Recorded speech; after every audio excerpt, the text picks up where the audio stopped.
first thing in the morning. Horses busted the fence.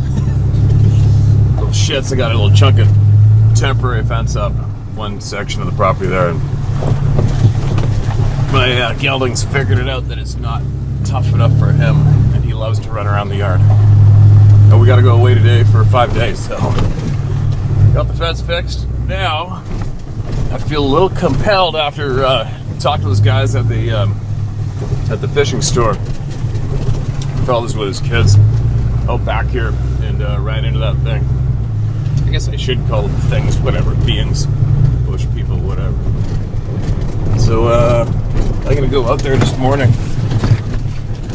Oh, God, I hate the potholes. I'm gonna go out there this morning and take you right to where this went down. This is only like I gotta wind around a bunch of dirt roads. I can do it right now, gravel roads to get there, but if I flew like a crow, it wouldn't even be a mile from the backyard. So here we go. I'm gonna take you around there, show you where those guys were. Right down that bank on the right is where I sit on the quad. River's down there. Down in there.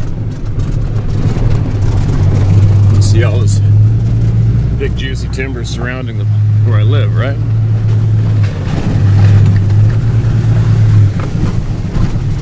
This is the road I take on the quad when I go up to the falls, which is right down the bank here too.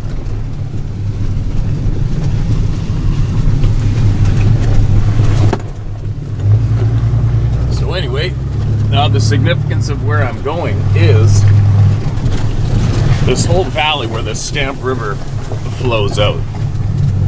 There's a Stamp, the Ash River, the Sprout River. If you go straight up that valley, it goes to, you can go to Comox Lake. Now if you Google up Comox Lake and how many sightings there are on Comox Lake, it'll blow up the computer. Strathcona Park is just up this trough on the left. I took you guys there a couple months ago. So John Bendenagel discovered on his own for himself that these beings are very real when he saw the footprints, cast them, and you heard the screams there as well, his wife. And just up ahead of me is Sprout Lake on the left. And that's where people have had dozens of sightings. Somebody wrote in or commented or something, I don't know. They were on a houseboat there in the nighttime last summer. They could hear these things screaming back and forth across the lake, mountaintop to mountaintop. So I'm basically surrounded, again, where I live now. Nothing new, but I'm going to show you guys the valley in a minute. Alright, so this is the road they drove down. And this is as a crow flies, it's real close to the back of my place. And it's real close to where I sit on the quad. And I went down this road, as many people do, and it's basically it's a direct route to get to a good steelhead fishing spot. Hopefully we find a rock, a hilltop here. It's fairly flat and rolly here, so I can't get a good view yet, but hopefully I'm pretty sure there's a good sized rock up here. And we'll climb up on top of it and we'll get some voices heard, and we will intentionally share the same forest via neutral and see how it goes. Let me show you guys a very, very popular place for these beings to frequent.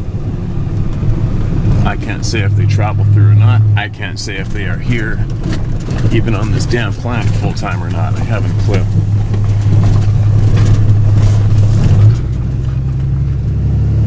There's a hilltop up there. Maybe I can hike up there.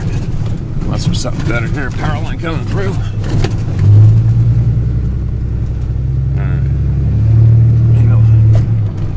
Go for a hike and get a view and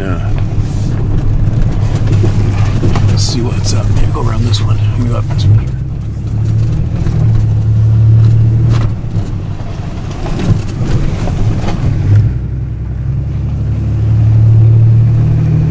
Alright, so right now I'm going directly towards where I live as the crow flies.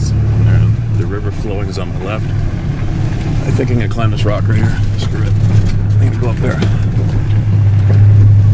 I'm gonna go up there somewhere. Alright. Now the river, the river is just right over here, right over the bank. It flows down this little hill. It flows out that way. And I live, as the crow flies, just over top of that. And Sprout Lake, it's just over there. And the highway to Tofino and Ucluelet runs this way. There's a provincial campground about that way, half a mile, where a red-haired strain of these beings have been seen at that campground numerous times. And then we come around, this is a full 180 back this way. And if you go straight up the trough here, I call this a trough. So on this side of these mountains, to the left, that's the trough. Go straight up there, and you'll eventually hit Comox Lake and Strathcona Park up to the left, according to Campbell River. And this whole area all the way back through here is ridiculous with non-stop sightings of these bush people, or whatever you want to call them. And this is where they are. All right, I'm gonna give it a go, because I don't want to go back to the man cave. It's indoors. Maybe we can make the text large or something, I don't know. But it's kind of funny, I was thinking of the amount of people who have wanted me to shut up. It's funny, handful of you might be familiar with the hunting forum I used to post on a long time ago. And somebody started a thread on this topic here in British Columbia amongst all the BC hunters. And there's a couple clowns on there that they wanted me to shut up, and they wanted everybody to shut up so bad. And every single person that was being honest coming forward with something they'd seen or heard, these guys would just dogpile on them with absolute bullshit, insult them, belittle them, and try to tell them that you think, your brain thinks it saw that, but it didn't. And that's how they're coming across. And then, of course, I'm going to go toe-to-toe, because there isn't anybody that's going to make me shut up, and there's not anybody that's going to manage to make anybody else shut up as long as I'm there. Anyway, I was kind of laughing myself on the way here. I was remembering those days for some weird reason. And you bloody well know that those pricks know exactly what I'm doing today on this YouTube channel. And a message to them, well, how you making out now, MFers? Right? How you making out now? Didn't work out so good for you, trying to make the people shut up, did it? And that's a lot of my motive, that's a lot of my fuel to do this. The fact that we're being lied to immensely is enough to keep me doing this. And I've never ever been able to not, how should I say this? I just haven't been able to let the bad guys win. One day, I think I threatened to share a story from my past that'll help you understand a lot more. One day I might, maybe I won't, I don't know, but I have lost a lot to the bad people in the world in the past. And once I realized I could fight back and fight, and I swore I would never lose to the bad people again at all costs. So that's why that's another big reason why I'm here today, you guys. All right. Everything too is, you know, the bad guys, they pump misinformation into the people nonstop. As long as they keep telling human beings a certain narrative, eventually it becomes true in a way in some people's minds. So as long as we keep pounding the truth out every single day, nonstop, the truth will win. And it is winning. It's incredible what all you have done here, right? I mean, there's over 250,000 people subscribe here. I think there was, I don't know, 5,000 people, new people subscribed this month alone or something. And what is there? There's pushing 110 million video views. Over 100 million, over 100 million video views. And they just keep coming. I mean, I can remember being back, what was it? Maybe even when it hit, I don't know, 20,000 subscribers, I thought, okay, well, this is probably all the people on the planet that have any time for this topic, I'm guessing. But it's not so, is it? It's really blown my socks off just how many people know the truth. which also blows my socks off, and that makes me realize just how successful the filthy bastards are at keeping truth away from the good people. It's amazing to me. What an effort they put down. Isn't it crazy? But not anymore, as long as, so that's another reason why I do this too, is I realize the effort it takes to battle back, right? You can't stop. You cannot stop. You never quit. Right? There's no quit here. There's no quit on this end. Obviously, there's no quit. Anyway, let's get myself a little fired up thinking about all the filthy pricks in my past and what they have done to try to shut people up and intimidate them and bully them and be louder than them. And it just feels good to know that we are the truth wins. The truth wins every time. It just takes fight, right? The truth can't win if you quit. The truth can't win if you hide. And the truth can't win if you shut up. So there's my little tiny rant for the day. And yeah, all those people online that made videos trying to discourage this channel. Didn't quite work out, did it? All right, let's see if I can do this. This is titled Cyprus Encounter. Hello, Steve. I was born and raised and still live in London, United Kingdom. My dad is Greek, Cypriot, and came over as a young man in the 1950s to study, where he remained after meeting my mother and settled down to raise my brothers and I. He worked hard all his life until retirement age and now lives in Cyprus with my mother. I'm the oldest and have 2 brothers, which I was responsible for at all times. It was not something I enjoyed but took seriously. My parents were strict. Yes, we were allowed to discipline children back then, LOL. Yeah, look at the benefits the world's reaping now from all those kids that weren't getting disciplined. Oops. It was the summer of '72 and I was 8 years old. My family and I went to visit my dad's relations in Cyprus at the small village where my dad was raised. The property was in the mountainous region of the island. We landed in a tiny airport, which is no more than a shack. It was evening and getting dark. My uncle picked us up in the car. To get to the village, my uncle drove along a very narrow, winding road up the mountain. It was pitch black once we were away from the airport, and there were no street lights. There was just a foot of dirt between the car tire and a drop to our death. There was just a foot of dirt between the car tire and a drop to our death. On the other side of the road, it was densely covered with bushes and trees. You couldn't see through it. I remember my uncle and dad laughing at my exclamations of fear as I gripped the inside handle while looking down at the huge drop outside my window. My knuckles turned white. I was and still am a city girl. I prefer the hum of traffic to the sound of silence. Obviously, this holiday was not going to be humming with traffic, but I looked forward to some beach time and good Cypriot food. I hope that's an O. Yeah, it is. Cypriot. My grandparents' house had a large, dense lemon tree garden with a chicken coop and 1 goat. The house is detached, and the ground level had doors that led to the living room and kitchen.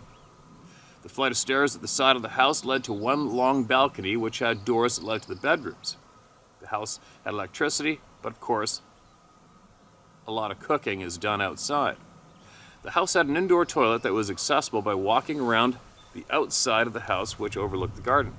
The foundation of the house is high and not level to the garden, so one would have to step down into the garden, if you know what I mean. One night before dawn, my brother, who was 5 at the time, woke me and asked me to escort him to the toilet. I was not happy as it was so late, and I told him no, but shortly after changed my mind. So I took his hand, and we crept along the balcony, trying not to wake the whole household. We made our way down the stairs and around the outside of the house, around the corner to the toilet. I turned on the outside light above the door. The light lit up the area outside the toilet and shone softly toward the garden. My brother went in a while and I waited outside. As I looked about the garden, I noticed that it was quiet. During the day, the chickens could be heard, but I had never been around chickens in London, so I had no idea if chickens partied at night or slept. I couldn't see the goat anywhere, which I was glad, as it seemed unpredictable and frightened me a little. Then I happened to glance in the direction of the closest tree and saw a pair of red eyes looking at me. I looked away because my mind couldn't process red eyes. I dismissed it. I continued to look around, generally into the blackness of the garden. Then I heard the shuffling sound. Oops. Somebody just texted. I just got text service here. Sorry. I continued to look around, generally into the blackness of the garden. Then I heard a shuffling sound like feet on crisp leaves. This got my attention. I thought, it's the bloody goat. Is the bloody goat coming to scare me? I was mentally planning on escape route. I looked in the direction of the sound, and once again I saw the red eyes looking at me. I realized that the sound was coming from there. The eyes were around 6 feet off the ground, which I can't be certain of because I was standing on the raised foundation that I mentioned earlier. I wasn't afraid. I was a child, so I was curious and continued staring and watching this thing shuffle almost rhythmically side to side while it continued to stand there and stare at me. My brother was taking his sweet time in the pan, so I had time. I had no choice to stand and try to figure out what I was looking at.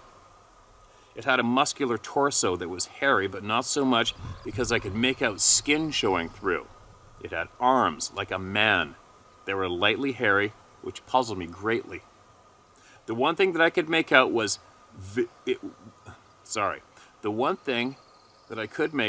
very muscular, very dark, with fur or hair. Unfortunately, or fortunately, the light cast itself only on the parts that were forward-facing. I could not see the lower leg.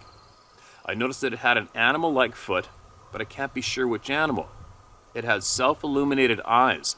The light from the bulb did not illuminate its face at all, so I have no details. And personally, I believe it stood back deliberately so that it was hidden from me. But the eyes were round with no black pupil and very red. They just stared at me the whole time.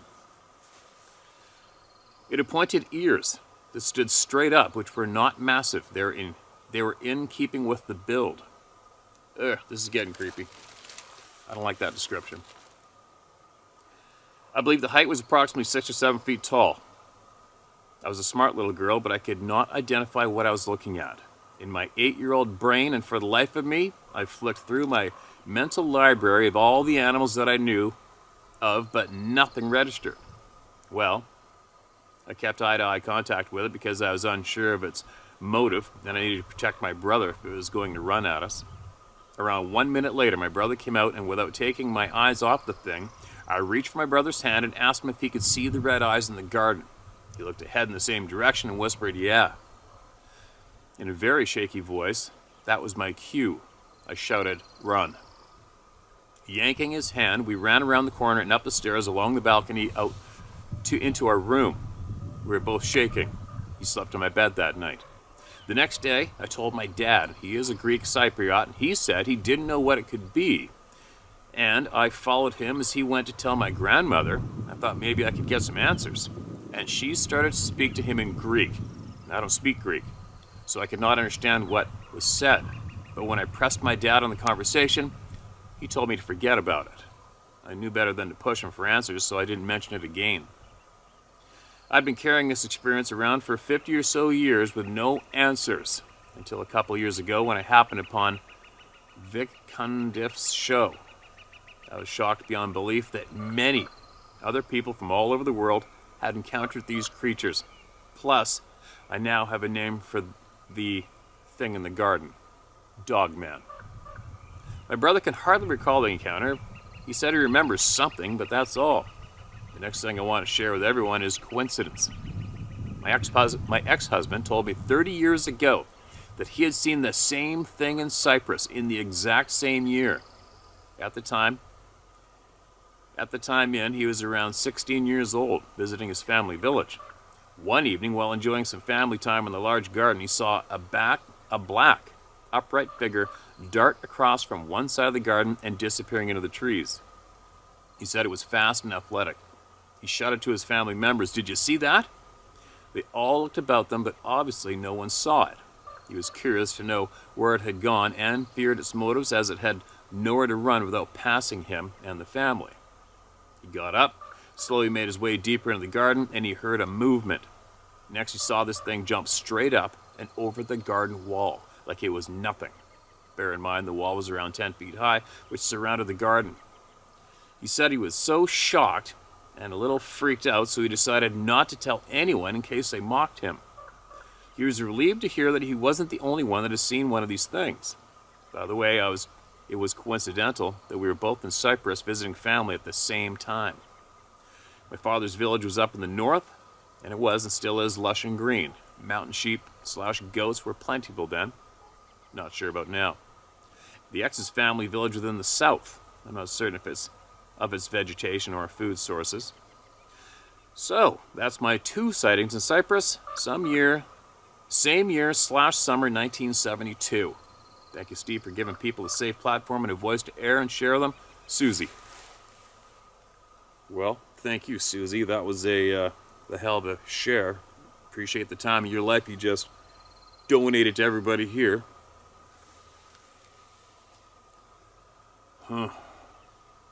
As I'm looking around over my shoulder, because this is like somewhat new to me. Sure, it's quiet here right now, actually, isn't it? Let's have a listen. There's birds. There's a raven, there's small birds and frogs.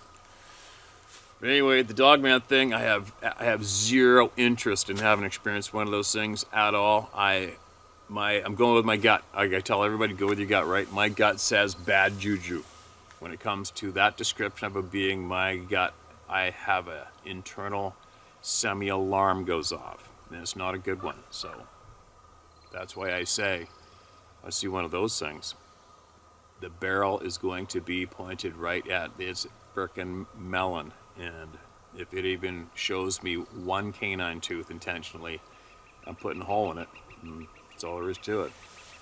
Especially at the speed, right? It's like, you know, I've had numerous bad grizzly bear encounters. Got a bad cougar encounter. I've had some bad wounded bear encounters that are really, really hair-raising, but I know in the past when I've had standoffs with grizzly bears in the bush, whether it be solo or with someone, I am nonstop studying their look, their sound, what they're about to do, because if they are going to decide to go all in to try to kill me, I want to be able to shoot smooth and clean the very first time, because when you have a rifle, which normally punches a clean hole through things, you got to be very, very accurate to stop an 800-pound predator full of adrenaline coming to kill you. You got to be very, very accurate and very lucky to make a shot with a rifle that stops it in its tracks. So that being said, the speed that I've witnessed in just grizzly bears is absolutely unbelievable.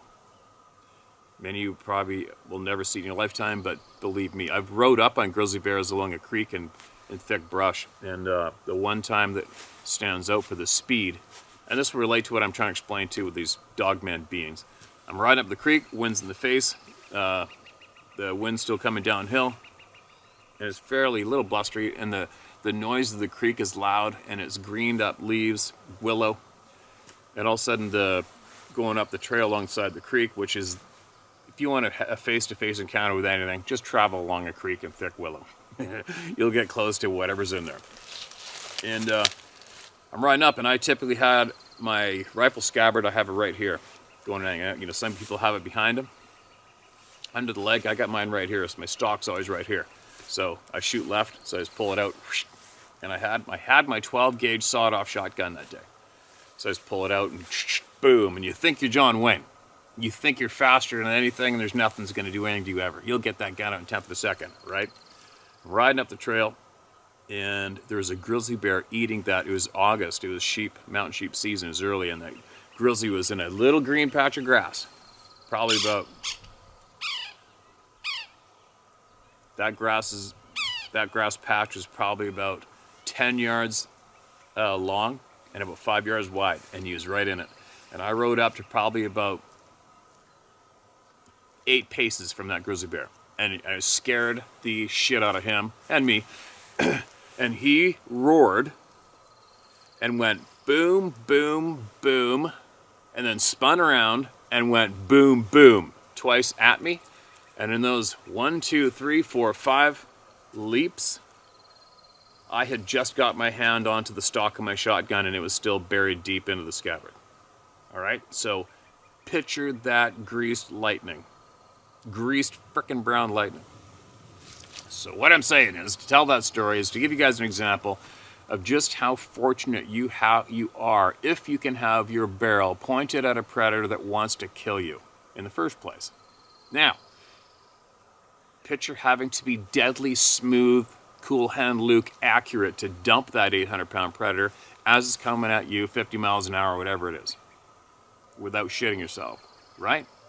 So for all you people that might think I'm jumping the gun, describing my views on one of those descriptives of an 8, 9 foot tall, 800-pound thing with dog-like head and pointed ears and glowing red eyes staring me down on the timber. How much of a warning are you going to accept before you pull the trigger on that thing? Right? How fast can that thing move? I don't know. Right? You're going to be shitting yourself. Picture it, you guys. You're going to be absolutely adrenaline overload, vibrating, shaking, absolutely shitting yourself. Just seeing that thing, first off, good luck holding that barrel dead straight. You got to hit that target. It's probably going to be what? Inside, I don't know how wide. People have said 6 to 8 inches between the eyeballs. Okay? Let's just use the eyeballs as your bullseye. Now you are going to have to keep your shit together to accurately put that little bullet in an area that big, possibly. Let's even say that big. Who gives a shit? Say it's at 10 yards, 15 yards. All right? So now you're going to have to hold steady enough to keep the crosshair on that cereal bowl size bullseye. And here it comes. Here it comes. Right? The first step it takes towards you, you're going to go, oh, right? Yeah. Anyways, I'm pretty sure I put you there, right? So my experience with large predators trying to kill my ass, that descriptive of that thing, I don't know how much of a stare down I would be able to take from that thing before I put a hole in it. Right? Because I don't know shit about them. I know about grizzly bears. I know how they hold their ears. I know the sounds they make. I know a bluff charge. I know when not to shoot them. These things? No. If it doesn't turn around and leave, I mean, the number one rule with all predators is the stare down and the eye lock. Do it to a dog. Do it to a human being that you don't know. Do it. Go to any bar, any night. Go anywhere, and do that to a male human being that you don't know. Try it. See what they do. See the reaction. Right? It's the golden rule number one in all of nature. You got eyes in the front of your head, not the sides, and you're staring something down. You mean business. Period. You either are staring down because A, you want to eat what you're staring at, or you want to kill and fight what you're staring at, or you're angry what you're staring at, but either way, you're not intimidated. If you're staring down, you're not intimidated. Right? I guess I'm potentially arguing with somebody who's not even here about how to react with one of those described beings, and you have firepower. I think I've made my case clear. If it stands there and stares me down for more than probably 2 or 3 seconds, I'm just going to put a hole out the back of its head that you could put a grapefruit in. Because I don't know how fast it's going to move. I don't know why it's staring me down. I don't know if it hates me. I don't know if it wants to kill me. I don't know if I'm about to be one of Dave Plass's next stories. Anyway. Thanks for putting us there, sort of, with your story in Cyprus. I think it's the first time we've heard from somebody a sighting from Cyprus. But anyway, as I look around,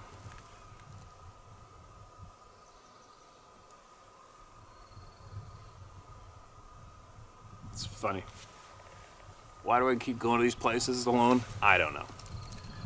Because I can, because I was born here too. And I'm not intruding, I'm not trespassing. I was born on the face of this planet just like the rest of you, and I have every right in the world to sit right here anywhere I want. Right? All right, here we go. Let's see if I can manage this one without the readers. Looks like a long one. And then I'm going to go back to the cave.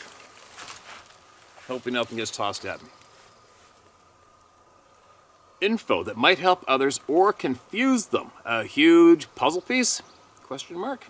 All right, hi Steve. Let me start off by saying I appreciate all you do for this subject. You're a stand-up guy. I know if you ever find yourself in South Carolina, I'll buy you a beer. But hurry up, we're moving soon. Well, when it comes to the topic of Sasquatch, I was always a bit of a skeptic. Regardless, I found the subject fascinating. I'm pragmatic by nature, wanting to believe these things exist, but never fully believed in my heart. But after listening to your channel for several years, along with several other Sabe-related podcasts, listening to people share their stories, it took me too long to come to the realization it was no longer a matter of belief. These beings exist. And the further I delved into the topic, the more it scares the shit out of me. No doubt. Try being face to face with one in the dark by yourself. All right. I'm not a hunter or some grand outdoorsman. What I am is a graphic designer with too much time on my hands. I used to think these things were 100% physical creatures, a prehistoric hominid whose entire survival is predicated on avoiding humans entirely. And as the world grows smaller and we venture further into the deep woods, encounters were bound to happen. Damn plane.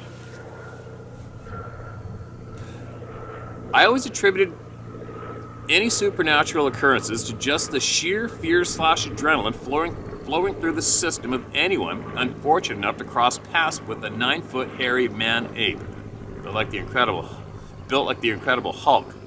But the more I look into these beings, the less I fully understand. I occasionally scrub through footage, frame by frame. I take multiple screen graphs, lightening the images, adjusting levels, and looking for movement. And the sheer amount of weird shit I've seen makes me nervous. Steve, please believe me when I say there are faces in the shadows. Creepy faces that change, but mostly either look shocked or are snarling at the camera. Different sizes and distance from the camera. Sizes and places that should not be possible given the camera's location and the foliage available. At first I thought this was pareidolia, seeing familiar objects or patterns in otherwise random or unrelated objects or patterns. I convinced myself it was pareidolia. Pareidolia? It had to be, right? What else could it be? Or so I thought, until it happened for the 100th time. On this particular image, the disembodied face was plain as day, semi-transparent and staring straight into the camera, and the expression changed as I went through the frames. At this point, I had to consider the possibility that this wasn't just leaves and brambles or shadows and tricks of light. I had to consider this was something else.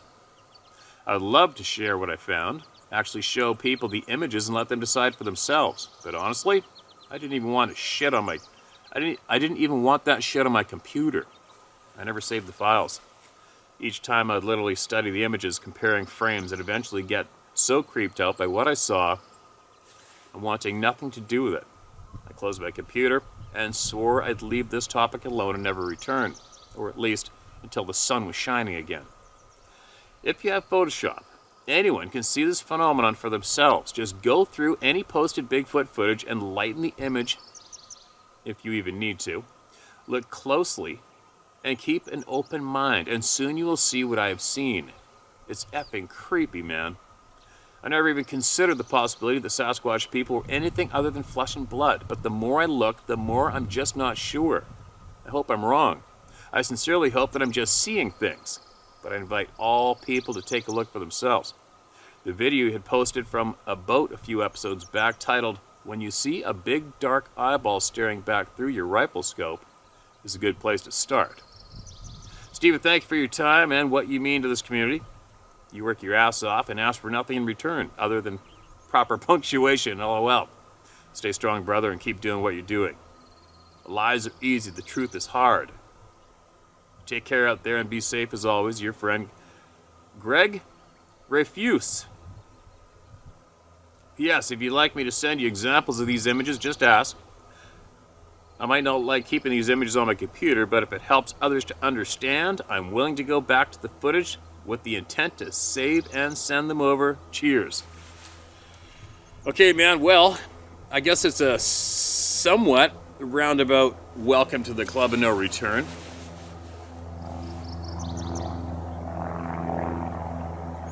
Damn planes. There's a small airstrip right over here.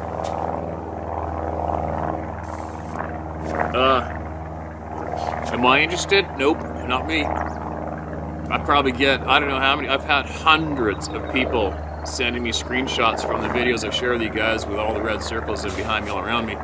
And just so everybody knows, you already know, I know these things are around. I know they are. I've seen them, I've heard them. You guys have seen them throwing shit at me. Potentially, I think I've recorded sounds unintentionally. I've been doing this, I don't know how many times. I've heard them yell, I've seen the footprints. Family members have seen them. I am good, man. I am freaking good. I know they're here. Do I think they're around me while I'm doing this? I know they have been around me numerous times when I'm doing this. I know they're around me when I'm hunting. There's nothing I can do about it, but I guess I kind of got to keep myself in check, and I keep doing this to make sure that I don't stop, because this is what I love to do, right? As far as other people go on here, there's going to be tons of people that want to see those photos. So I can't be the one to stop the people from seeing the photographs, okay? So that being said, if you want to send them, go ahead and send them. But as far as I go, do I have interest myself in seeing these beings behind me and all around me? No, I'm good. I'm good. I know they're around, especially around here.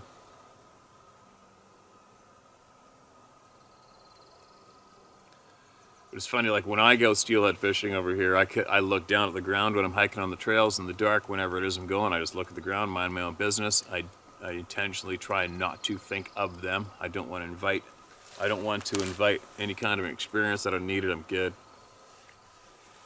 I just want to go fishing, man. You know? And I just want to come out here and sit in the woods and share people's emails with you guys. That's all I'm doing. I'm not banging on the tree. I'm not insulting them in any way, and I'm not trying to expose them or do something they don't want me to do. You know? And they're not doing the same to me so far yet. It's an interesting thing, isn't it? Especially like you said, if you never accepted these facts previously, and now all of a sudden your brain kicked in, and you're like, holy shit, this is real.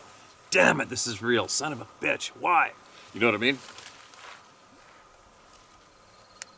Yeah, it adds a different flavor to life, doesn't it? Instead of just bouncing around like a frickin' brain-dead peanut, being raised by an iPad, staring at a screen and listening to people like Justin Trudeau and Biden and Camilla the brain-dead Harris. Holy shit! It's frustrating. Alright. Let's see if I get one more out. What? Alright, how long is this? Not too long. Here's a different kind of title. Listen to this.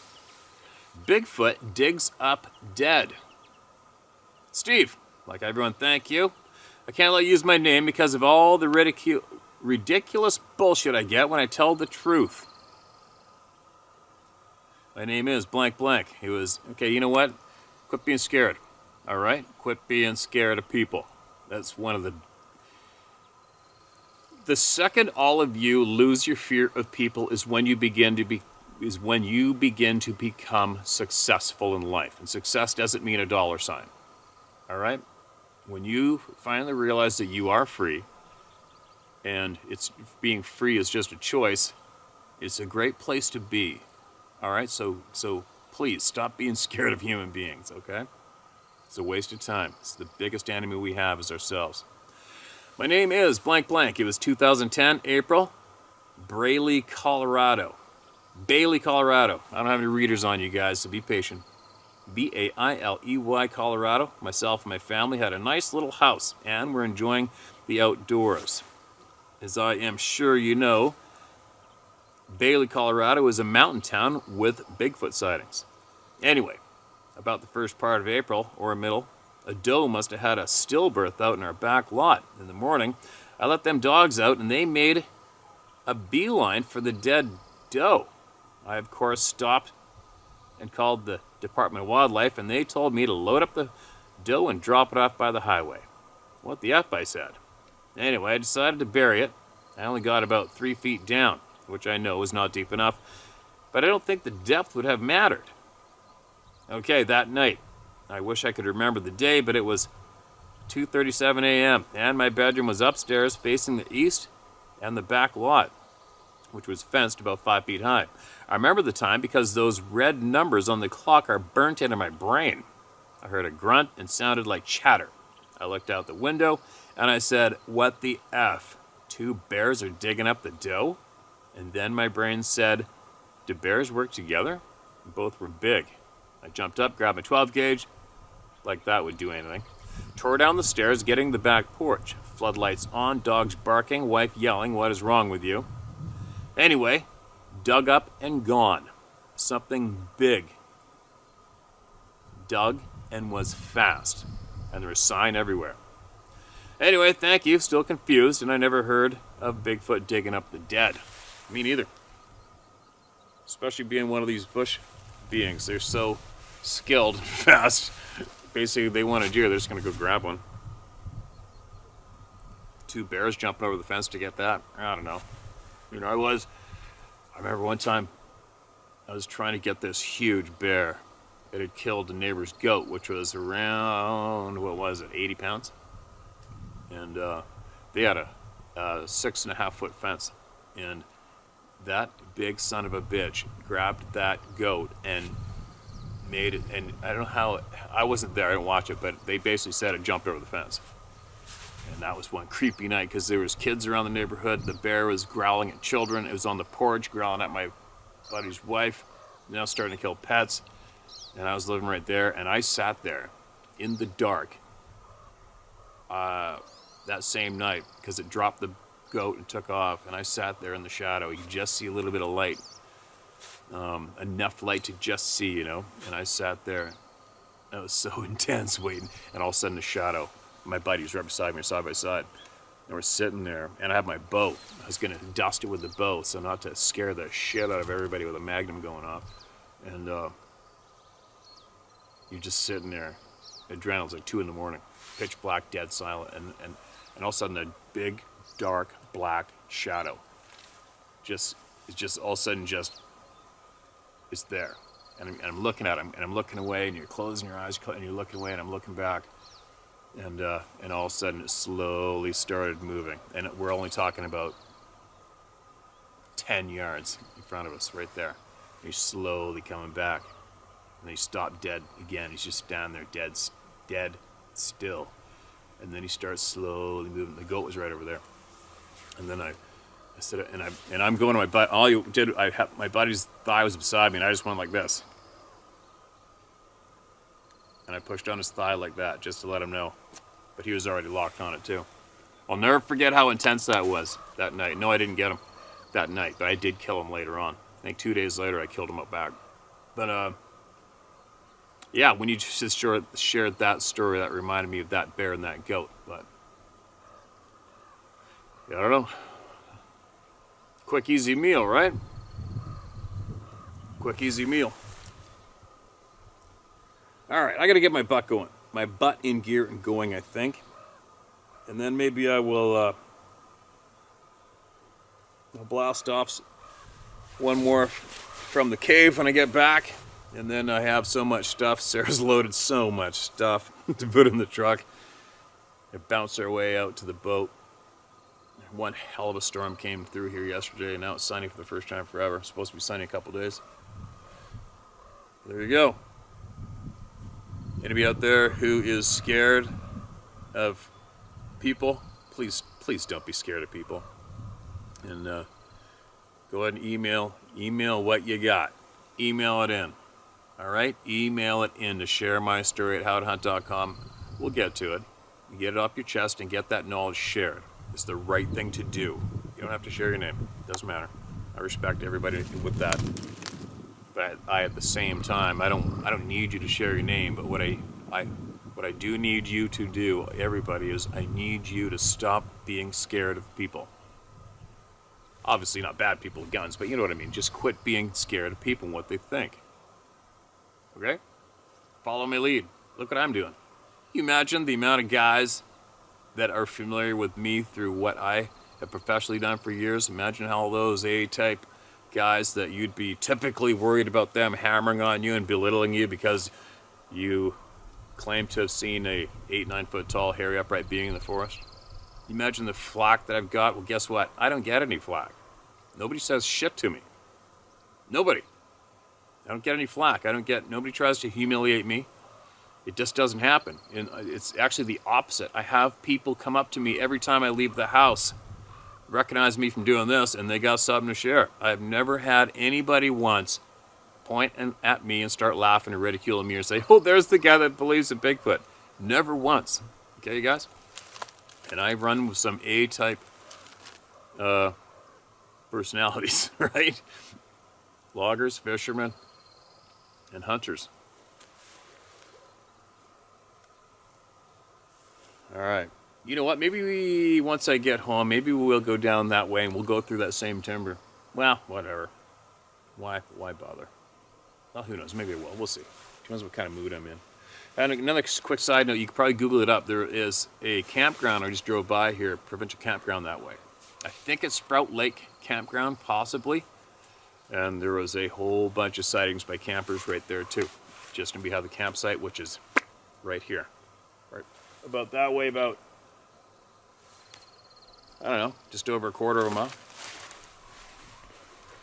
All right, the 2 coffees got me going this morning, didn't they? Here we go. Talk to you guys shortly.